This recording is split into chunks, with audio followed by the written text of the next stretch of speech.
Assalamualaikum warahmatullahi wabarakatuh. Perkenalkan, saya Umul Aimanah dengan NIM C1C020076. Pada video kali ini, saya akan menjelaskan materi terkait teknik pengambilan sampel, di mana video ini saya buat untuk memenuhi tugas dari mata kuliah metodologi penelitian, di mana dosen pengampunya yaitu Dr. Wirmi Eka Putra SE MSI CI KNR CSRS. Adapun pokok bahasan yang akan saya bahas, yang pertama ada pengertian teknik pengambilan sampel, yang kedua probability sampling, yang ketiga non-probability sampling. Masuk ke pokok bahasan pertama yaitu pengertian dari teknik pengambilan sampel. Dan menurut Margono 2004, itu ialah cara untuk menentukan sampel yang jumlahnya sesuai dengan ukuran sampel yang akan dijadikan sumber data sebenarnya, dengan memperhatikan sifat-sifat dan penyebab populasi agar diperoleh sampel yang representatif. Sementara menurut Sugiono 2014, teknik sampling itu merupakan teknik pengambilan sampel. Nah, untuk menentukan sampel yang akan digunakan dalam penelitian terdapat berbagai teknik sampling yang digunakan. Nah, teknik sampling pada dasarnya dapat dikelompokkan menjadi dua, yaitu probability sampling dan non-probability sampling. Nah, adapun keuntungan utama dari sampling itu dibandingkan dengan pencatatan menyeluruh atau sensus, yang pertama ada penyelidikan biaya yang terbatas. Nah, oleh karena data yang diteliti itu lebih kecil, maka ongkos-ongkos dan biaya penyelidikannya itu jauh lebih sedikit. Kemudian menghemat waktu dan tenaga. Nah, data dikumpulkan, diolah, dan diselidiki hingga hasilnya dengan cepat dapat dipergunakan.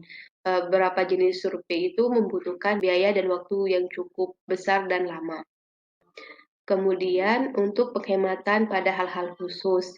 Nah, beberapa jenis survei itu membutuhkan wawancara yang lama dan padat sehingga tidak mungkin dilakukan dengan cara lain kecuali dengan sampel.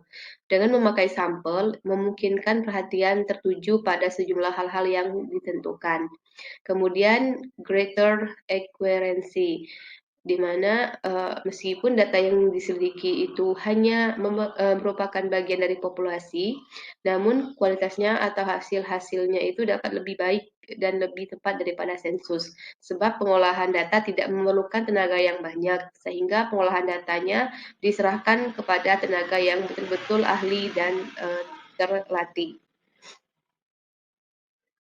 Kemudian sub berikutnya yaitu probability sampling. Probability sampling itu adalah teknik pengambilan sampel yang memberikan peluang yang sama bagi setiap unsur atau anggota populasi untuk dipilih menjadi anggota sampel. Nah, teknik sampel ini meliputi simple random sampling dan stratified random sampling. Yang pertama ada teknik simple random sampling. Nah, menurut Kerlinger, simple random sampling itu adalah metode penarikan dari sebuah populasi atau semesta dengan cara tertentu, sehingga setiap anggota populasi atau semesta tadi memiliki peluang yang sama untuk terpilih atau terambil. Nah, peneliti dapat menggunakan simple random sampling dalam penelitiannya jika yang pertama terbatasnya pengetahuan terhadap unsur-unsur populasi. Maksudnya itu tidak terdapat pengetahuan sebelumnya yang dapat digunakan untuk menilai derajat keseragaman populasi.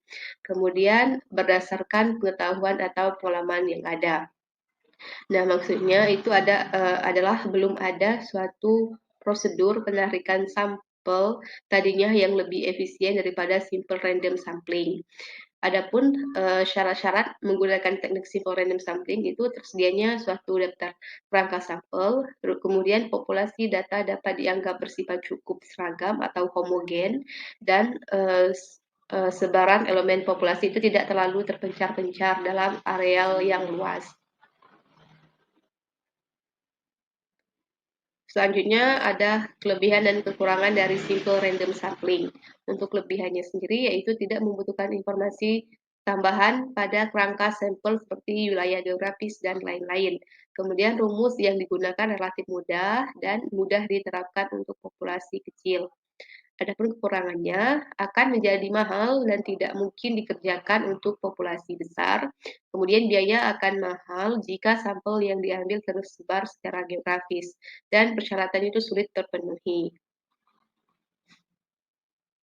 Kemudian ada stratified random sampling, yaitu populasi dibagi-bagi menjadi beberapa bagian subpopulasi atau starter. Nah, anggota-anggota dari subpopulasi ini dipilih secara random, kemudian dijumlahkan.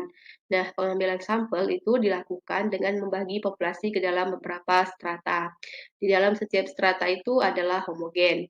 Antara strata itu ada antar strata itu ada sifat yang berbeda, kemudian dilakukan dengan pengambilan sampel pada setiap strata yang berbeda. Nah, adapun ciri-ciri dari stratified random sampling itu, yang pertama, deviasi standar itu lebih kecil dibandingkan dengan pengambilan sampel acak sederhana. Kemudian pengambilan sampel acak dengan stratifikasi itu akan lebih efektif. Selanjutnya, setiap unit mempunyai peluang yang sama untuk diambil sebagai sampel. Nah, adapun keuntungan dari stratified random sampling itu keuntungan menggunakan pengambilan acak dengan stratified itu adalah ketepatan yang lebih tinggi dengan simpangan baku. Di mana simpangan bakunya yang pertama ada proportionate stratified random sampling, kemudian ada disproportionate stratified random sampling. Kemudian non-probability sampling. Non-probability sampling itu adalah pengambilan sampel bukan acak. Dimungkinkan untuk mengatasi kesulitan penggunaan pengambilan sampel secara acak. Kerangka sampling atau sampling frame tidak tersedia dan keterbatasan biaya. Nah, ada beberapa teknik yang termasuk ke dalam non-probability sampling. Yang pertama ada purposive sampling, yang kedua incidental sampling, yang ketiga quota sampling, yang keempat saturation sampling atau sampling jenuh, kemudian snowball sampling, dan yang terakhir judgment sampling. Masuk ke teknik yang pertama yaitu purposive sampling. Nah, menurut Ari Kunto 2006, purposive sampling itu adalah teknik mengambil sampel dengan tidak berdasarkan random. Nah, daerah atau strata, melainkan berdasarkan atas adanya pertimbangan yang berfokus pada tujuan tertentu. Nah, langkah-langkah dalam purposive sampling yang pertama tentukan apakah tujuan penelitian itu mewajibkan adanya kriteria tertentu pada sampel agar tidak terjadi bias. Kemudian tentukan kriteria-kriteria. Nah, selanjutnya tentukan populasi berdasarkan studi pendahuluan teliti. Dan yang terakhir tentukan jumlah minimal sampel yang akan dijadikan subjek penelitian serta memenuhi kriteria. Adapun syarat dari purposive sampling yaitu yang pertama, kriteria atau batasan ditetapkan dengan teliti. Kemudian, sampel yang memenuhi kriteria yang telah ditetapkan. Nah, adapun kelebihan dan kekurangan purposive sampling, di mana kelebihannya yang pertama sampel terpilih adalah sampel yang sesuai dengan tujuan penelitian. Kemudian teknik ini merupakan cara yang mudah untuk dilaksanakan. Dan yang terakhir sampel terpilih biasanya adalah individu atau personal yang mudah ditemui atau didekati oleh peneliti.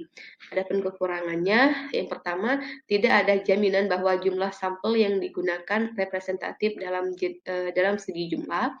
Kemudian, di mana tidak sebaik sampel random sampling, dan kemudian ada bukan termasuk metode random sampling, dan yang terakhir tidak dapat digunakan sebagai generalisasi untuk mengambil kesimpulan statistik.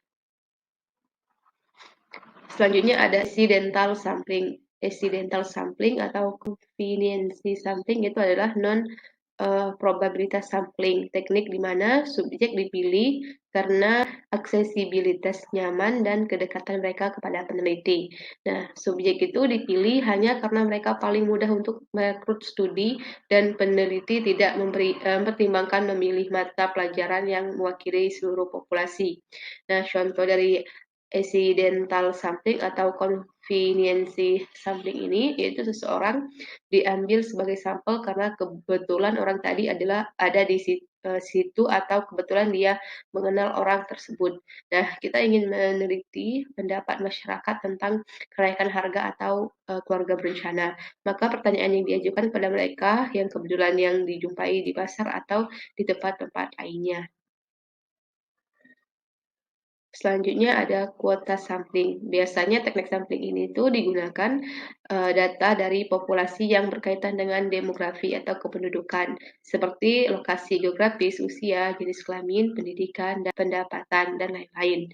Nah, pada dasarnya kuota sampling itu sama dengan judgment sampling, yaitu terdapat dua tahap, di mana tahap pertama itu adalah tahap di mana peneliti merumuskan kategori kontrol atau kota dari populasi yang akan diteliti, seperti jenis kelamin, usia, ras yang terdefinisikan dengan baik sebagai basis dari keputusan pemilihan sampel.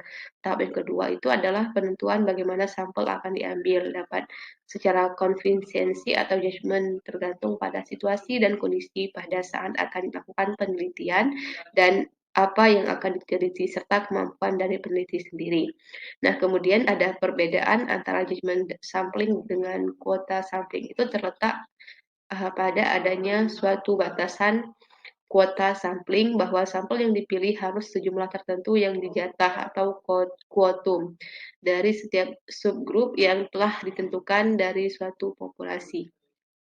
Nah, adapun kelebihan dari kuota sampling itu yang pertama rendahnya biaya penelitian yang dikeluarkan, kemudian ada keleluasaan peneliti untuk menentukan elemen-elemen untuk setiap kotanya. Dan kekurangan kuota sampling itu ditinjau dari bias yang mungkin terjadi, itu terlihat bahwa dengan teknik sampling ini akan diperoleh data yang sangat beragam. Selanjutnya ada saturation sampling atau sampling jenuh. Yang menurut Sugiono 2001, sampling jenuh itu adalah teknik penentuan sampling bila semua anggota populasi digunakan sebagai sampel. Hal ini sering dilakukan bila jumlah populasi itu relatif kecil atau kurang dari 30 orang. Adapun kelebihan dari sampling jenuh itu dapat diketahui gambaran sebenarnya dari suatu populasi, kemudian dapat diperolehnya kerangka sampel atau sampel frame yang berguna untuk survei, kemudian tidak mempunyai sampling error atau kesalahan karena pengambilan sampel. Kemudian adapun kekurangan dari sampling jenuh itu, biaya, waktu, dan tenaga yang dibutuhkan sangat besar, kemudian kesalahan dari petugas atau non-sampling error itu sulit diperkirakan, dan jenis data yang diperoleh terbatas dan sifatnya sederhana atau tidak mendalam. Kemudian ada snowball sampling.